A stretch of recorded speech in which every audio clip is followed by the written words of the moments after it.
आज हाके भाऊला भेट देण्यासाठी मी आलेली आहे. खूप दिवसपासून त्या बसलेल्या आहे आपला ओबीसी आरक्षणासाठी, त्याच्यासाठी मी आलेली आहे. मात्र 8 दिवस झालं सरकारचा एक प्रतिनिधी यांच्याकडे. हां, तेच मला खूप वाईट वाटलं. त्याच्यासाठी मी आलेली आहे की आज जरी कोणी व्यक्ती आपल्या समाजासाठी त्याचे न्याय हक्कासाठी जरी लढत आहे, तो सरकार याच्यामध्ये दोहरी भूमिका करते. ज्यावेळी जरांगे भाऊ बसले होते त्यावेळी सगळे गेले होते, पण आज आमचे साधारण व्यक्ती जरी समाजासाठी लढत आहे, तो कोणी मंत्री संत्रीला टाईम नाही आहे त्यांची दखल घेण्याची.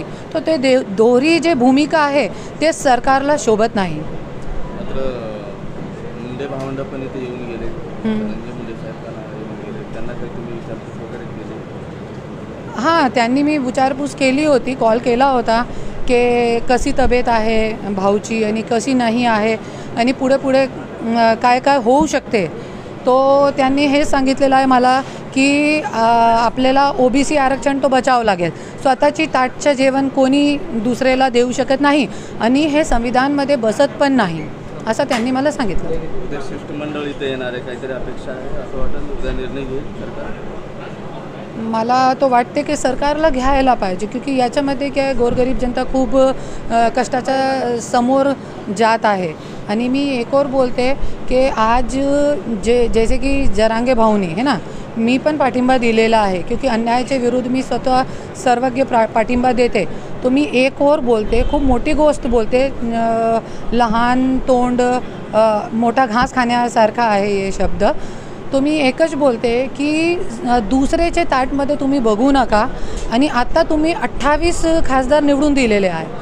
तुमच्यामध्ये जरी ताकद आहे तो संसदमध्ये बसा. जे 28 आमदार बसलेले आहे, खासदार बसलेले आहे, जे 28 खासदार संसदमध्ये बसलेले आहे, तुम्ही जरी खरे मराठा आहे तो तुम्ही त्याच्यामध्ये काढून टाका, घेऊन या. कसं तरी तुम्ही स्वतः लिहून आणि मराठा आरक्षण घ्या. आणि जरी नाही घेतला तुम्ही हे 28 खासदार के विरोधात मी स्वतः आंदोलन करणार आहे. आता तुम्ही एका पक्षाचे राष्ट्रीय अध्यक्ष आहात, तुम्ही दोन जातीमध्ये तेढ असं नाही करायला पाहिजे. मराठा तुम्ही नेता आहात, मराठा पण सगळ्यांना समान घेऊन चाललं पाहिजे. मजहब नहीं सिखाता आपस में वैर करना, हिंदी है हम वतन है, ये हमारे भारत का राष्ट्रगान है. पर आज तुम्ही बघू शकता की जे राजकारणी लोक हे ये स्वतःचे अस्तित्वासाठी फक्त स्वतः आपल्या राजकीय अस्तित्वासाठी गोरगरीब लोकांची काय हालत करून ठेवलेली आहे हे लोकांनी. आणि आज दोन जातीमध्ये तेढ निर्माण करण्याचा प्रयत्न करते. माझ्या जे गाडी चालवणारा व्यक्ती होता, ड्रायव्हर, ते जरांगे होता आणि जे एक व्यक्ती माझा पीए होता वो ओबीसी होता. दोनोंमध्ये लढत लागली. असं प्रॅक्टिकली मी बघितलेलं आहे. आणि या दोनों माझ्याकडे नाही आहे, दोनोंचा रोजगार गेला. किती मोठी गोष्ट आहे तुम्ही बघा. आणि ह्याच्यामध्ये नुकसान कोणी व्यक्तीच्या होते, ओबीसीची आणि मराठाचे जे कॉमन लोक आहेत त्यांचं नुकसान होत आहे. हे मोठे राजकारणीच्या काय होत नाही. आणि आता फक्त आमदारकीपर्यंत चालणार आहे ओबीसी आणि मराठा, आणि नंतर 5 वर्ष यांना कोई विचारणार नहीं, पूछणार नहीं. ये खरी गोष्ट है, ये कड़वा सत्य है. मैं थोड़ी रोक-टोक भूमिका रखने वाली हूँ, इसलिए कुछ लोगों को बुरा भी लग सकता है, पर मुझे इस बात से कोई फ़र्क नहीं पड़ता, क्योंकि मैं आज खुद अपना जीवन एक तलवार पे चल के निकाल रही हूँ. तलवार पे पंकजाताईंच्या विरोधात उभा होता, तुम्हाला किती मतदान झालं? लोकांनी तुम्हाला नाकारलं असं म्हणायचं? नाही, लोकांनी मला नकारला नाही, लोकांनी मला स्वीकारला. क्योंकि आता काय झालेलं आहे सगळ्यांना माहीत आहे. ओबीसी आणि मराठा झालेला आहे, त्याच्यामध्ये माझ्यासारखी आज मी लोकांना पाणी वाटप केला, आज मी लोकांना जेवण पाजला, सगळं लोकांची सेवाच्या जे मी करू शकते ते सगळं मी केला. पण आज तुम्ही बघू शकता की आज आपल्याकडे 5G मोबाईल आहे, पण आपला डोक्या कुठे आहे 1975मध्ये.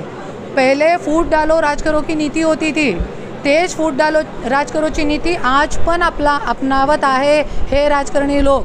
तुम्ही बघा, पहिले हिंदू मुस्लिम होते आणि आज भी नॅशनल लेवलवर, भारताच्या लेवलवर हिंदू मुस्लिम वाद चालू आहे ना. मंदिर मस्जिद आणि गाव मध्ये स्वतःचे आज हिंदूमध्ये तेढ निर्माण करण्याचा, वाद निर्माण करण्याचा प्रयत्न हे लोकांचा चालू आहे. अरे तुमची जरी लायकी आहे, नितीन गडकरीजीच्या खूप सुंदर वक्तव्य मी बघितलेलं आहे.